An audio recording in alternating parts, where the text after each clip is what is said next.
को लतों को छोड़े बिना आप सुखी होने वाले नहीं हैं। एक सूत्र लिख लो, जिन्हें शोक नहीं करना है वे शौक करना छोड़ दें। क्या? जिन्हें शोक नहीं करना है वे शौक करना छोड़ दें। शौक करने वालों को नियम से एक ना एक दिन शोक करना ही पड़ता है, क्योंकि आपके शौक सदैव पूरे नहीं हो सकते, सदैव नहीं हो सकते और सर्वत्र नहीं हो सकते। आपकी जो फेवरेट चीज है, आपकी जो आदत है, मान लो पोहा जलेबी खाने की आदत है सुबह सुबह। अब ये पोहा जलेबी रोज तो नहीं मिल सकता, और आप जहां जाएं वहां मिल जाए ये जरूरी क्यों नहीं मिलेगा? मिलेगा, कैसे नहीं मिलेगा? आप ऐसा कह सकते हैं, लेकिन इसलिए नहीं मिलेगा कि कभी ना कभी पोहा खत्म हो जाएगा, अथवा कभी ना कभी तेल खत्म हो जाएगा, या गैस चूल्हा खत्म हो जाएगा, या बनाने वाला खत्म हो जाएगा, बिछुड़ जाएगा। नियम है, पक्का है भाई। बनाने वाले का भी शरीर लगा है और उसके भी बहुत सारे कर्तव्य फर्ज हैं, उत्तरदायित्व हैं, उसके भी सगे संबंधी बहुत हैं। वो बीमार नहीं हुआ था, उसका सगा संबंधी कोई बीमार हो जाएगा तो उसको देखने चले जाएगा। उसका भी आयु है, निश्चित है, सब कुछ लिमिटेड है, सीमित है, संक्षिप्त है। तो वो व्यवस्था तो चरमराएगी एक न एक दिन। और चलो 30 दिन में एक दिन चरमराएगी, और नई चरमराएगी तो 365 दिन में तो एक ना एक दिन अवश्य चरमरा जाएगी। 29 दिन जो आपकी व्यवस्था बनी रही, 29 दिन जो आपने मजा मौज लिया ना, एक ही दिन में वो सारा मजा किरकिरा हो जाएगा।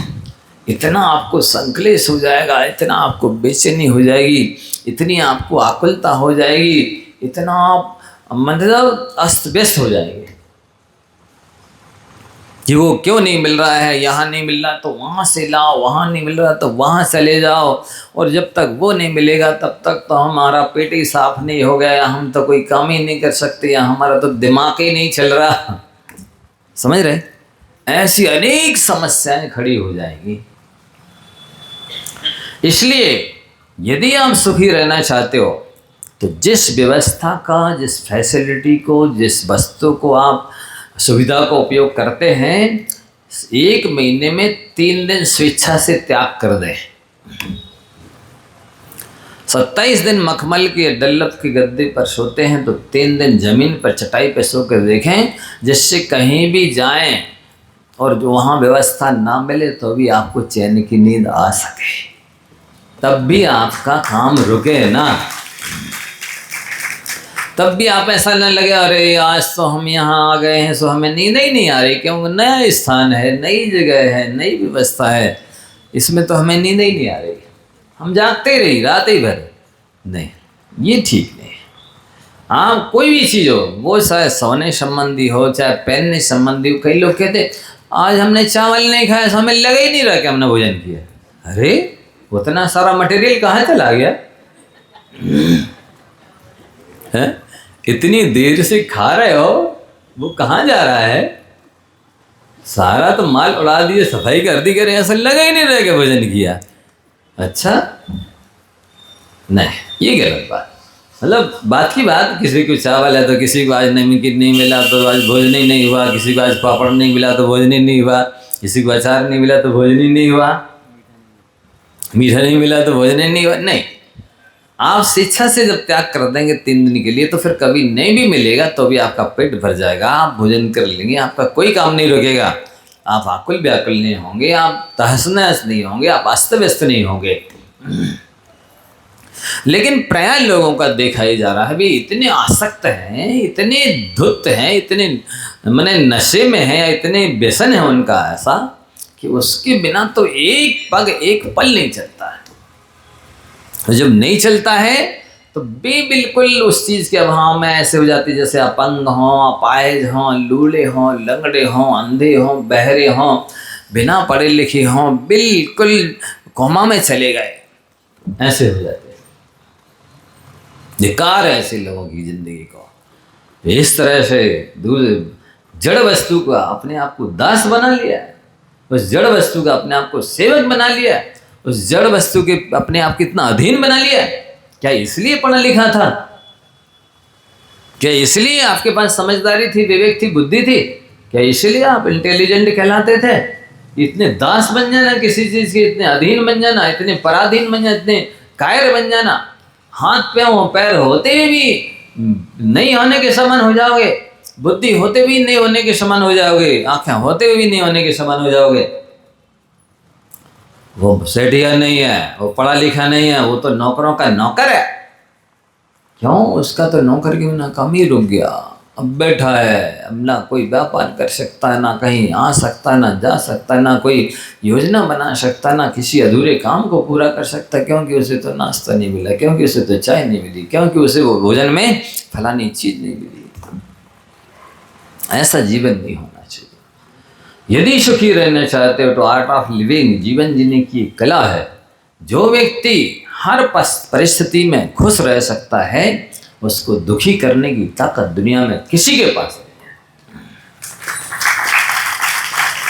है। इसलिए सूत्र को अपना लो, प्राप्त ही पर्याप्त है। जो कुछ भी है पास हमारे, उसे बांट कर खाएंगे, ये सूत्र अपना लो। हम जैसी स्थिति होगी वैसे में अपनी खुश रह लेंगे, अपनी प्रसन्नता को बरकरार रखें। फिर आपको कौन दुखी कर सकता है? दुखमा काल भी होवे तब भी आपको दुखी करने में समर्थ नहीं है। क्यों? क्योंकि आप हर परिस्थिति में प्रसन्न रह लेते हैं, हर परिस्थिति में खुश रह लेते हैं, हर परिस्थिति में काम चला लेते हैं। जैसा भी है, जो भी है, उतना मुझे पर्याप्त। ये उसको जिसको श्रद्धान होगा कि आत्मा को सुखी होने के लिए बाह्य में किसी भी चीज की आवश्यकता नहीं है, मैं हूं अपने में स्वयं पूर्ण, मुझ में पर की कुछ गंध नहीं, ये भगवान को सुनाने के लिए है कि भजन की तरह गाने के लिए है। जब अच्छी बढ़िया खा पी के यहाँ तक डकार ले लो और एसी में बैठ जाओ तब गाने के लिए है, कि अभाव में गाने के लिए है, कि नहीं बाह्य चीज में कुछ भी नहीं है मेरे पास, तब भी मैं अपने में स्वयं पूर्ण हूँ, मैं प्रसन्न रह सकता हूँ, सुखी रख सकता हूँ, खुश रह सकता हूँ, संतुष्ट रह सकता हूँ, तृप्त रह सकता हूँ। नहीं मिला तो नहीं सही। कौन से नरक नगोद में आपको फेवरेट चीजें मिली हैं? कौन से कैदी बंदियों को जेलों में फेवरेट चीजें मिलती हैं? कौन से गरीबी में, अभाव में, बेकारी में, भुखमरी में जीने वालों को क्या चीज जिंदगी भर में रूखी रोटी खाते, कभी एक दिन जिंदगी में घी लगाने नहीं मिलता? क्या वे सब यही ड्राई फ्रूट्स खाते हैं, फ्रूट्स खाते हैं, पत्थर फोड़ने वाले? क्या ऐसे माल मल्दी खाते हैं, मिट्टी खोदने वाले, बेग लोहा कूटने वाले? नहीं खाओगे कमजोरी हो जाएगी। मेरे को लोग सलाह देते, महाराज जी आप कुछ खाते नहीं, कमजोर हो जाएंगे, आंखें कमजोर हो जाएंगी आपकी, आप ऐसे कैसे तपस्या करेंगे, कैसे शरीर चलेगा? मैं कहता हूँ वो देखो लकड़ी काटने वाला क्या खाता है, उसके घर देख के आओ। वो पत्थर फोड़ने वाला क्या खाता है, उसको देख के आओ। मिट्टी खोदने वाला क्या खाता है, वो बोझा ढोने वाला कुली क्या खाता है, देख के आओ। आपकी धारणा बन गई है ये होना, ये ड्राई फ्रूट्स होना, ये फ्रूट्स होना, ये सब्जियां होना, ये मीठा होना, ये नमकीन होना, ये ऐसा होना वैसा होना, एक दिन नहीं खाएंगे तो बीपी लो हो जाएगा। ये सब धारणाएं बना रखी हैं। मैं तो कई साल तक साधना से इसलिए वंचित रहा। ये चौका में इतने वैद्य डॉक्टर आते हैं कि बे समझते हैं दुनिया में मेरे साधु से बड़ा मूर्ख कोई नहीं है, इसलिए भी सारे मिल करके मुझे सलाह देने आते हैं।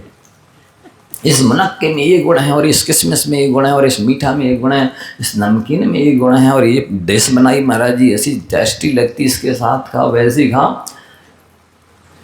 मैं कहता हूँ या तो मैंने खाई नहीं है इसलिए मैं स्वाद नहीं जानता इसलिए नहीं खाता, या फिर इतनी ज़्यादा खाली है कि मुझको एलर्जी हो गई अब नहीं इसलिए नहीं खाता, अथवा वैद्य डॉक्टरों ने मना कर रखा है बीमारों में बहुत ज़्यादा इसलिए नहीं खाता, अथवा आत्मकल्याण के लिए त्याग। इन चार में से जो ऑप्शन सही लगे आपको उसमें राइट का निशान लगा दो।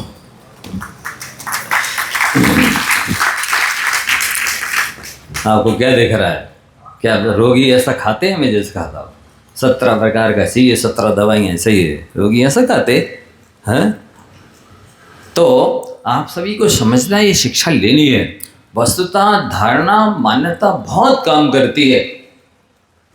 आप जैसी मनस्थिति बना लो वैसी परिस्थिति बन जाती है, जैसी परिस्थिति होती वैसी मनस्थिति बन जाती, दोनों ही बातें हैं। वस्तुतः जब आप दुनिया को ना सुधार सको तो अपने को सुधार लो, इसमें कल्याण है। सरल क्या है? दुनिया को समझाना सरल है कि अपने को समझाना? तो ये सरल काम कर रहे हैं आप लोग की कठिन। बोलो, किसे समझा रहा है? अपने को कि दुनिया को?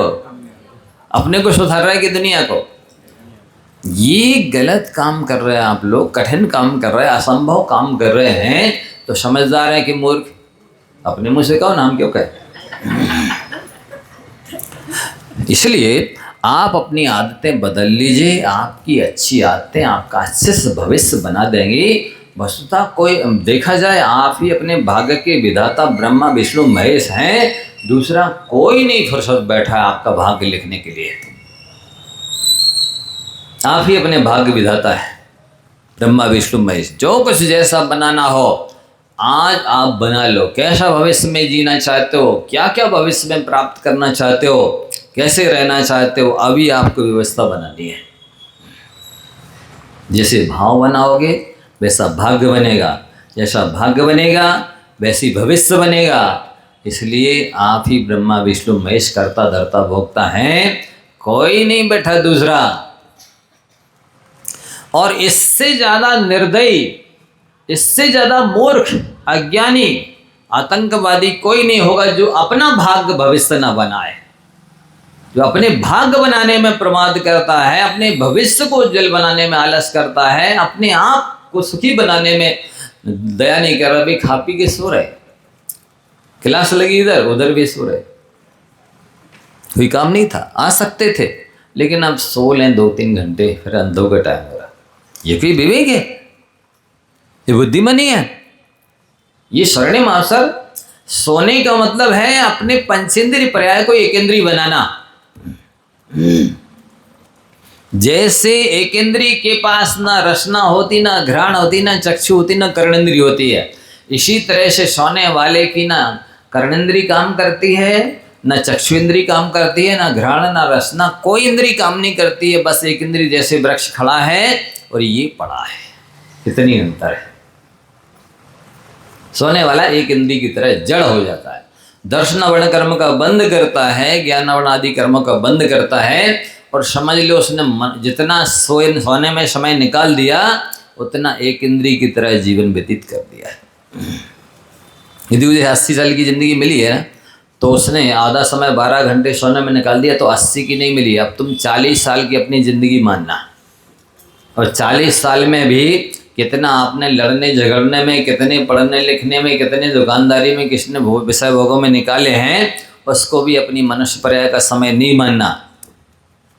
जितना समय आत्म कल्याण के लिए दिया है बस वही मनुष्य पर्याय का समय है, बासु तो पशु पर्याय का समय है। 62 लाख योनियों की जो त्रियंचों की है ना, उनका समय है वो, वहाँ सारा समय तो वही आत्मा का है जो धर्म के लिए निकाला है। इसलिए आप कम से कम दूसरों पर कृपा ना करो, दूसरों का सहयोग ना करो, दूसरों का उपकार ना करो। दूसरे के काम में नहीं आओ तो आत्मा के काम तो आओ।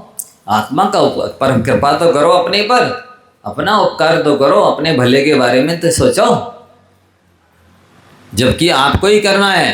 और ये भी पक्का है, जब भी सुखी होना चाहोगे या सुखी होगे उसके पहले ये तो सब छोड़ना ही होंगे आपको। अनंत काल बाद भी मोक्ष प्राप्त करने की इच्छा होगी तो ये सब छोड़ना पड़ेगा जो आप जिस राग रंग में फंसे हुए हैं, जिस विषय कषाय में लगे हैं, जिस राग द्वेष में लड़ाई झगड़े में लगे हैं, ये सब तो छोड़ने पड़ेंगे। तो अच्छा है कि अनंत काल नरकों में दुर्गतियों में भटको, दुख उठाओ, उसके पहले आज ही कर लो। जो काम अनंत काल बात करना उसको आज करो ना। काल करंती आज कर, आज करंती हो, प्रलय प्रलय होएगी बहुरी करेगा। जिस काम को कल करना उसको आज ही कर लो, जिसको आज करना उसको अभी करो, क्योंकि पल में तो प्रलय पड़ती है। सुना एक बिल्डिंग में बहुत सारे विद्यार्थी भोजन करने बैठे थे और फ्लाइट उड़ा और जाके उसमें टकराया। सो फ्लाइट में बैठे भी मर गए एक को छोड़ के सारे, और जो भोजन करने बैठे थे उस हॉस्टल के भी अनेक विद्यार्थी मर गए। उनने सोचा होगा ऐसा कि हम कोई अच्छे पढ़ लिख करके फलाने ऑफिसर बनेंगे, ये बनेंगे वो बनेंगे। सो वो सोच नहीं रह गया शेख चिल्ली की तरह, हैं, और जीवन लीला समाप्त। एक व्यक्ति 3 टायर एसी में यात्रा कर रहा, अब कोई अनुमान लगा सकता है कि उसको कोई खतरा हो सकता है। एक जो ट्रेन की पटरी पर, रेल की पटरी पर कोई मिस्त्री काम कर रहे होंगे और वो सब्बल धोखे से भूल गया, उसी पटरी पे पड़ी रह गई। अब वो कैसे ट्रेन से दबी और उछली और उसके ऊपर से कांच में से अंदर आके वो सोते हुए व्यक्ति को लगी, वो मर गया। सोचिए आप, 3 टायर एसी में यात्रा कर आराम से लेटा, बढ़िया डल्लप के गद्दों पर सोते ही रह गया, चिर निद्रा में सो गया। तो एक व्यक्ति खेत में काम कर रहा, इधर से गाड़ी बहकी, वो उसके ऊपर जाके गिरी, वहीं के वहीं ढेर हो गया। तो पल में तो प्रलय होता है, कोई ठिकाना है, कब भूकंप आ जाए, कब ज्वालामुखी आ जाए, कब बादल फट जाए। कहीं के गांव बादल फटने से बह गए, मर गए, कहीं पर भूकंप आने से गांव के गांव मर गए, उसी में अंदर समा गए। कब क्या कहाँ होगा कहा जा सकता है। तो आप इतने छोटे से 30-40 साल के जीवन के लिए इतनी सारी योजनाएं बना रहे हैं, इतना सारा विस्तार कर रहे हैं, इतनी सारी व्यवस्थाएं जोड़ रहे हैं, मकान कोठी बंगला यहाँ बना रहे, फैसिलिटी यहाँ जोड़ रहे, बैंक बैलेंस यहाँ बना रहे, खुद मौत के मुंह में दौड़े चले जा रहे। ये समझदारी है? क्यों डॉक्टर साहब?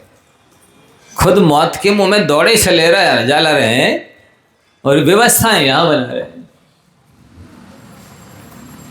जहाँ जाना है, जहाँ रहना है, वहाँ की तैयारी करो, ये समझदारी है। और कुछ पूछना है किसी को?